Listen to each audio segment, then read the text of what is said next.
जुलाई का महीना और चंबल नदी का बसोनी इलाका।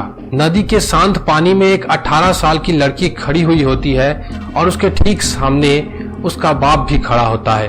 कुछ ही समय बाद उसी बाप के फोन से दो ऐसी तस्वीरें सामने आती है जिसे देखकर कोई भी हैरान रह जाए।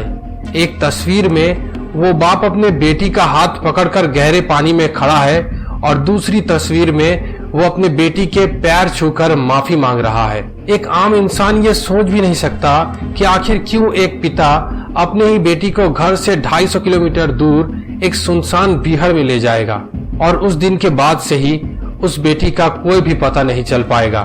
आखिर वो कौन सा राज था जिसकी वजह से एक पिता इतना सख्त कदम उठाने को मजबूर हो गया, और उन दो रहस्यमय तस्वीरों के पीछे का सच क्या था और क्यों उस बाप ने अपने ही दामाद को इस साजिश में शामिल किया। चलिए आज के इस क्राइम स्टोरी में बिल्कुल शुरू से सब समझते हैं। आज की इस कहानी की शुरुआत होती है साउथ दिल्ली के तिगड़ी इलाके से, जहां लखपत अपने परिवार के साथ बड़े ही शांत और सादे तरीके से रहा करते थे। लखपत का समाज में एक अलग ही रुतबा था। लोग उसकी इज्जत करते और उसे एक बेहद सुलझा हुआ इंसान मानते थे। घर में खुशियों का माहौल रहता।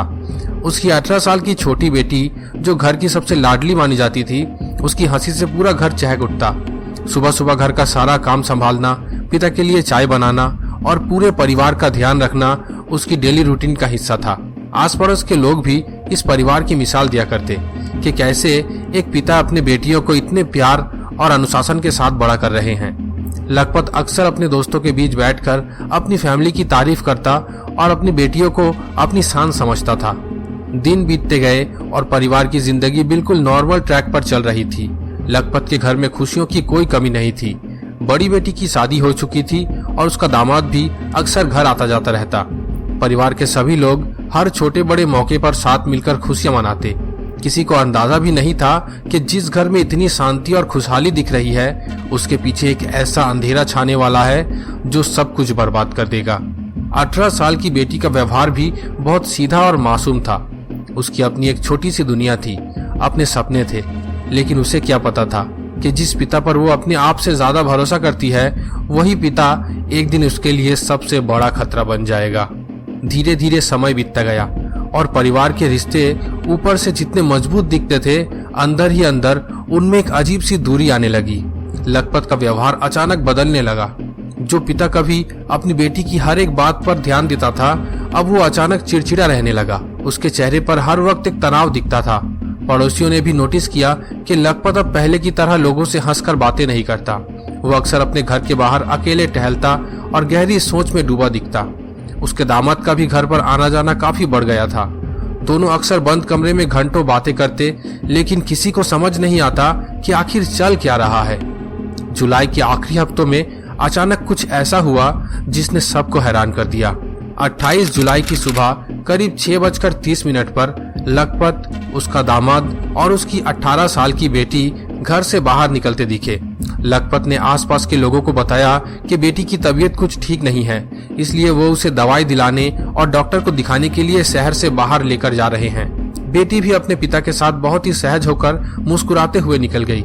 उसे लगा कि उसके पापा उसका इलाज करवाने ले जा रहे हैं, लेकिन किसी को क्या पता था कि 250 किलोमीटर दूर आगरा का वो सफर किसी डॉक्टर के क्लिनिक तक नहीं, बल्कि बीहड़ के एक ऐसे सुनसान रास्ते पर खत्म होने वाला था जहां से वापसी की कोई उम्मीद नहीं थी। 29 जुलाई बीत गई, 30 जुलाई भी गुजर गई, लेकिन लखपत की वो 18 साल की बेटी वापस नहीं लौटी। 2 अगस्त को लखपत अकेले ही दिल्ली के तिगड़ी पुलिस स्टेशन पहुंचता है। उसके चेहरे पर एक अजीब सी घबराहट और उदासी थी। वो पुलिस अफसर के सामने जाकर खड़ा होता है और रोते हुए कहता है कि साहब, मेरी 18 साल की बेटी गायब हो गई है। वो कल रात से घर पर नहीं है। हमने हर जगह ढूंढ लिया, लेकिन उसका कोई भी सुराग नहीं मिल रहा। पुलिस ने केस की गंभीरता को देखते हुए फौरन एक मिसिंग रिपोर्ट दर्ज कर ली और अपनी शुरुआती इन्वेस्टिगेशन शुरू कर दी। लेकिन कहानी में सस्पेंस तब शुरू हुआ जब पुलिस आस पड़ोस के लोगों से पूछताछ करने के लिए उसके मोहल्ले पहुंची। पड़ोसियों ने पुलिस को जो बताया, उसने पुलिस के कान खड़े कर दिए। पड़ोसियों का कहना था कि 28 जुलाई की सुबह तो लखपत, उसका दामाद और उसकी बेटी तीनों एक साथ घर से निकले थे। सबने देखा था कि लखपत कह रहा था कि वो बेटी को डॉक्टर के पास लेकर जा रहे हैं। अब पुलिस के सामने सबसे बड़ा सवाल ये था कि अगर बेटी 28 जुलाई को ही पिता के साथ आगरा गई थी तो पिता दिल्ली आकर ये क्यों कह रहा है कि बेटी कल रात से अचानक गायब है। लखपत की बातों पर साफ तौर पर झूठ और कॉन्ट्रडिक्शन नजर आ रहा था। पुलिस का शक अब किसी बाहरी इंसान पर नहीं बल्कि सीधे तौर पर गहराने लगा था पिता की तरफ। जब दिल्ली पुलिस को लखपत के बयानों में भारी गड़बड़ मिली तो उन्होंने उसकी गतिविधियों पर कड़ी नजर रखनी शुरू कर दी। पुलिस ने उसके फोन कॉल की डिटेल्स और लोकेशन ट्रेस करनी शुरू की। 28 जुलाई को उसकी फोन लोकेशन सचमुच आगरा के बसौनी इलाके की तरफ दिखा रही थी, जो चंबल नदी का एक बहुत ही दुर्गम और सुनसान बीहड़ इलाका है। जब पुलिस ने लखपत को हिरासत में लेकर उसका फोन चेक किया तो गैलरी के अंदर कुछ ऐसी तस्वीरें मिली जिन्होंने जांच अधिकारियों के भी होश उड़ा दिए। उन तस्वीरों में साफ दिख रहा था कि चंबल के नदी के गहरे और शांत पानी के बीचों बीच वो 18 साल की लड़की खड़ी है और उसके साथ उसका पिता लखपत भी मौजूद है। एक दूसरी तस्वीर में लखपत अपनी बेटी के पैर छूकर नमन करता हुआ दिख रहा था। ये दृश्य इतना अजीब और सस्पिशियस था कि कोई भी देखकर हैरान रह जाए। कोई पिता अपनी बेटी को नदी के बीहड़ में ले जाकर ऐसी तस्वीरें क्यों खिंचाएगा, और वो भी अपने दामाद की मदद से। जब पुलिस ने कढ़ाई से पूछताछ शुरू की तो लखपत की बनाई हुई कहानियां ताश के पत्तों की तरह ढहने लगी। उसने पहले कहा कि बेटी ने खुद नदी में छलांग लगा दी थी और वो उसे बचाने की कोशिश कर रहा था, लेकिन जब पुलिस ने उससे पूछा कि अगर तुम उसे बचा रहे थे तो तस्वीरें कौन और क्यों खींच रहा था, तब लखपत टूट गया और उसने जो सच बताया उसने दिल्ली पुलिस से लेकर आगरा पुलिस तक के रोंगटे खड़े कर दिए। फौरन आगरा पुलिस से संपर्क किया गया और बसौनी इलाके की चंबल नदी में गोताखोरों की मदद से सर्च ऑपरेशन शुरू किया गया। लेकिन बीहड़ का वो इलाका इतना खतरनाक और नदी इतनी गहरी थी कि 6 दिन बीत जाने के बाद भी पुलिस के हाथ पूरी तरह खाली थे। जब दिल्ली पुलिस ने लखपत से कढ़ाई से पूछताछ शुरू की तो उसकी बनाई हुई झूठी कहानियों की परतें एक एक करके खुलने लगी। शुरुआत में लखपत पुलिस को लगातार गुमराह करने की कोशिश करता रहा। वो कभी कहता कि बेटी ने खुद नदी में छलांग लगा दी तो कभी कहता कि बीहड़ में घूमते वक्त अचानक उसका पैर फिसल गया था और वो उसे बचाने की कोशिश कर रहा था। लेकिन पुलिस के सख्ती के बाद लखपत ने कबूल किया कि 28 जुलाई की सुबह 6:30 बजे वो अपनी बेटी और दामाद को साथ लेकर दिल्ली के तिगड़ी से निकला था। उसने अपनी मासूम बेटी को ये यकीन दिलाया था कि उसकी तबीयत खराब है और वो उसे आगरा के एक बहुत बड़े डॉक्टर से चेकअप करवाने और दवाई दिलाने ले जा रहे हैं। बेटी अपनी पिता पर आंख बंद करके भरोसा करती थी, इसलिए वो बिना किसी शक के मुस्कुराते हुए उनके साथ गाड़ी में बैठ गई। 28 जुलाई की रात को ये तीनों आगरा के बसौनी इलाके में पहुंचे। वहां पहुंचकर लखपत ने एक बार फिर बेटी को गुमराह किया और कहा कि रात बहुत गहरी हो चुकी है, डॉक्टर कल सुबह मिलेगा, इसलिए आज रात यहीं रुकते हैं। 29 जुलाई की सुबह होती है। लखपत और उसका दामाद उस 18 साल की बेटी को लेकर चंबल नदी के उस बेहद दुर्गम और वीरान बीहड़ इलाके की तरफ निकल पड़े। चंबल का वो किनारा इतना खतरनाक और वीरान था कि वहां तक पहुंचने के लिए लगभग 5 किलोमीटर का रास्ता उबड़ खाबड़ पत्थरों और संकरे रास्तों से होकर पैदल ही तय करना पड़ा। बारिश का मौसम होने की वजह से पूरा रास्ता कीचड़ और झाड़ियों से भरा हुआ था। 18 साल की बेटी बेखबर होकर अपने पिता के पीछे पीछे चलती रही। उसे जरा भी अंदाजा नहीं था कि जिस पिता की हाथ पकड़कर वो बचपन से चलना सीखी है, वही हाथ आज उसे मौत के मुंह पर ले जा रही है। जब वो तीनों पैदल चलते चलते चंबल नदी के एकदम शांत और सुनसान किनारे पर पहुंचे तो चारों तरफ दूर दूर तक बीहड़ का सन्नाटा था। वहां कोई दूसरा इंसान मौजूद नहीं था। लखपत ने अपनी बेटी को बहला फुसलाकर कहा कि इस नदी में उतरकर पवित्र स्नान करना बहुत जरूरी है। इसके बाद बेटी जैसे ही नदी के किनारे ठंडे पानी में उतरी, लखपत ने उसके हाथ कसकर पकड़ लिया और उसे धीरे धीरे नदी के गहरे पानी की तरफ खींचने लगा। पानी जब कमर तक पहुंच गया तो बेटी घबरा गई और पीछे हटने की कोशिश करने लगी। लेकिन तभी लखपत ने जो बातें अपनी बेटी से कही, उन्हें सुनकर किसी भी इंसान का कलेजा कांप जाए। लखपत ने अपनी बेटी की आंखों में आंखें डालकर बड़े ही ठंडे लहजे में कहा कि तुमने समाज में मेरी पूरी इज्जत मिट्टी में मिला दी है। अब तुम्हारे पास जिंदा रहने का कोई हक नहीं। लखपत ने अपनी बेटी से कहा कि तुम खुद ही इस गहरे पानी में डूब जाओ, खुद ही अपनी जीवन लीला समाप्त कर लो ताकि मुझे तुम्हें मारने का पाप न लगे। ये सुनते ही उस 18 साल की लड़की के पैरों तले जमीन खिसक गई। वो जोर जोर से छटपटाने लगी, अपने ही पिता के सामने हाथ जोड़कर रोने बिलखने लगी और रहम की भीख मांगने लगी। उसने अपने पापा से कहा कि मुझे एक मौका दे दो, मुझे माफ कर दो, लेकिन गुस्से और नफरत में अंधे हो चुके उस बाप के दिल पर बेटी के आंसुओं का कोई असर नहीं हुआ। लखपत की पकड़ इतनी मजबूत थी कि उस मासूम लड़की की हर कोशिश नाकाम हो गई। उसने पानी के अंदर ही अपनी बेटी को तब तक डुबो कर रखा जब तक उसकी सांसें पूरी तरह से थम नहीं गई।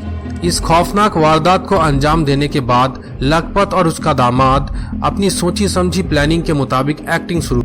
लखपत ने पानी के अंदर ही मृत बेटी के पैर छूकर माफी मांगने का स्वांग रचा और अपने दामाद से कहा कि दूर खड़े होकर मोबाइल कैमरे से तस्वीरें खींचो।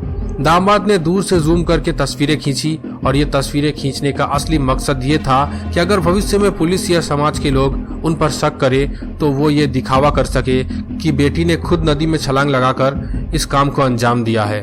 इसके बाद वो दोनों चुपचाप वहाँ से निकल जाते हैं। उनका मास्टर प्लान ये था कि चंबल नदी में रहने वाले मगरमच्छ और खतरनाक जीव जंतु कुछ ही घंटों में उस बॉडी को पूरी तरह से खत्म कर देंगे, जिससे ना तो कोई सबूत बचेगा और ना ही कभी पुलिस को कोई बॉडी मिलेगी।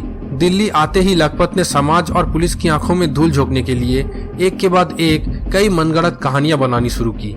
सबसे पहले उसने अपने मोहल्ले वालों के सामने दुख जताने का नाटक किया और कहा कि उसकी बेटी अचानक कहीं गायब हो गई है। जब पड़ोसियों ने सवाल उठाया कि 28 जुलाई की सुबह तो तुम तीनों एक साथ आगरा जाने के लिए निकले थे, फिर बेटी अकेले कैसे गायब हो गई, तब अपनी बात में फंसता देख लखपत ने दूसरी कहानी गढ़ी। उसने कहा कि आगरा में दवाई लेने के बाद बेटी रास्ते में अचानक कहीं चली गई। लेकिन जब दिल्ली पुलिस की जांच आगे बढ़ी और पुलिस ने लखपत के दामाद और उसके रिश्तेदारों से पूछताछ शुरू की तो लखपत डर गया। उसने खुद को बचाने के लिए 2 अगस्त को सीधे तिगड़ी पुलिस स्टेशन जाकर बेटी की मिसिंग रिपोर्ट लिखवा दी, ताकि पुलिस को लगे कि वो एक बेबस और परेशान पिता है जो अपनी खोई हुई बेटी को ढूंढने की कोशिश कर रहा है। लखपत ये भूल गया था कि डिजिटल दौर में कोई भी अपराध चाहे कितनी भी शातिर क्यों न हो, वो कोई न कोई सुराग जरूर छोड़ जाता है। दिल्ली पुलिस ने जब लखपत के बयानों में भारी कॉन्ट्रडिक्शन देखा तो उसकी कॉल डिटेल रिकॉर्ड और मोबाइल लोकेशन की बारीकी से जांच की गई।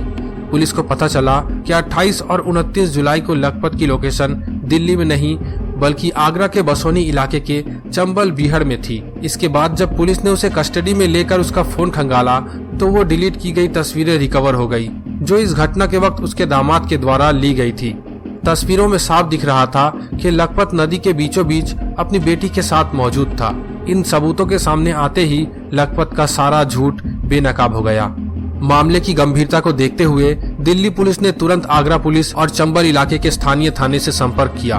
दोनों राज्य के पुलिस टीमों ने साझा ऑपरेशन शुरू किया और लखपत तथा उसके दामाद को गिरफ्तार करके ओरिजिनल क्राइम सीन यानी चंबल नदी के उस बरसोनी घाट पर ले जाया गया। वहां आगरा पुलिस की स्पेशल टीमों, लोकल गोताखोरों और रेस्क्यू एक्सपर्ट्स की मदद से नदी में एक बड़ा सर्च ऑपरेशन चलाया गया। लेकिन बीहड़ का वो इलाका बेहद दुर्गम था। लगातार हो रही बारिश की वजह से नदी का जल स्तर बढ़ा हुआ था और पानी का बहाव बहुत तेज था। इसके अलावा चंबल नदी का वो हिस्सा मगरमच्छ और घड़ियालों का ठिकाना माना जाता है। पुलिस की टीमों ने बोट्स और नेट की मदद से कई दिनों तक नदी के चप्पे चप्पे को छाना, लेकिन 6 से 7 दिन गुजर जाने के बाद भी उस मासूम बेटी का कोई सुराग नहीं मिला। पुलिस का मानना है कि या तो तेज बहाव में बॉडी काफी दूर निकल गई है या फिर नदी के जलीय जीवों ने उसे अपना शिकार बना लिया है। अब सबसे बड़ा खौफनाक सवाल ये उठता है कि आखिर एक पिता जो अपनी बेटी को अपनी जान से ज्यादा चाहता था, वो अचानक इतना बड़ा हैवान कैसे बन गया? वो कौन सा राज था जिसे छुपाने के लिए उसने अपनी ही औलाद को 250 किलोमीटर दूर ले जाकर चंबल नदी में विलीन कर दिया? जब पुलिस ने लखपत और उसके दामाद से इस अपराध की असली मोटिव के बारे में पूछताछ की तो समाज की उस सोच का घिनौना चेहरा सामने आया जिसने एक हंसते खेलते परिवार को पूरी तरह तबाह कर दिया। जांच में खुलासा हुआ कि लखपत जिस समाज और माहौल में रहता था वहां उसकी इज्जत और रुतबा बहुत मायने रखता था। लेकिन घटना से करीब कुछ हफ्ते पहले लखपत को एक ऐसी सच्चाई का पता चला जिसने उसकी दिमागी हालत पूरी तरह से हिलाकर रख दिया। लखपत को पता चला कि उसकी 18 साल की अविवाहित बेटी पिछले 4 महीनों से प्रेग्नेंट है। जब उसने घर में कड़ाई से पूछताछ की तो पता चला कि उस लड़की का पड़ोस में ही रहने वाले एक नाबालिग लड़के के साथ अफेयर चल रहा है और उसी रिश्ते की वजह से ये स्थिति पैदा हुई। ये बात पता चलते ही लखपत के सिर पर जैसे दुखों का पहाड़ टूट पड़ा। उसे लगने लगा कि अगर ये बात मोहल्ले में या उसके रिश्तेदारों में फैल गई तो समाज में उसकी बरसों कमाई हुई इज्जत, उसकी शान और शौकत पल भर में धूल में मिल जाएगी। लोग उस पर थूकेंगे और उसका घर से बाहर निकलना दुश्वार हो जाएगा। अपनी कथित इज्जत को बचाने के जुनून में लखपत अंदर ही अंदर घुटने लगा। वो किसी से अपनी ये प्रॉब्लम शेयर नहीं कर पा रहा था। ऐसे में उसने अपने ही घर के सबसे करीबी इंसान यानी अपने बड़े दामाद को इस पूरे मामले की जानकारी दी। दामाद ने लखपत की मदद करने की बजाय उसके दिमाग में नफरत का ऐसा जहर घोला जिसने इस साजिश को और ज्यादा डरावना बना दिया।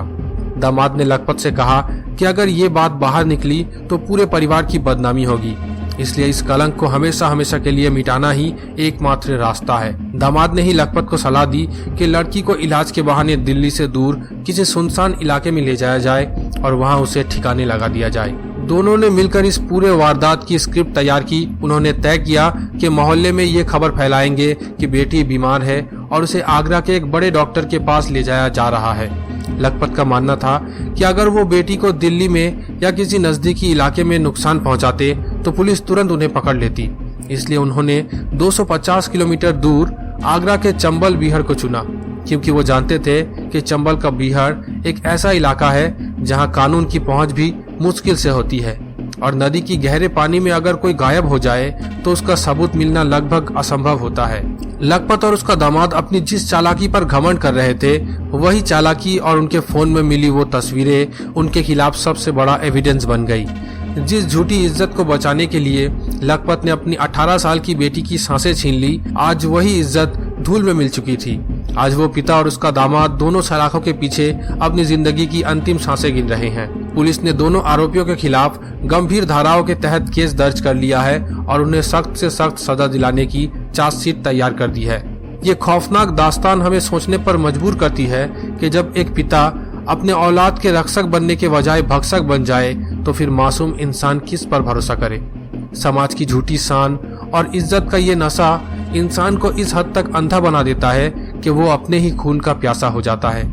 दोस्तों, आज की ये क्राइम स्टोरी आपको कैसी लगी और इसके बारे में आपकी क्या राय है, हमें कमेंट करके जरूर बताएं। मैं आपसे मिलता हूँ अगली वीडियो में एक और बिल्कुल नई क्राइम स्टोरी के साथ।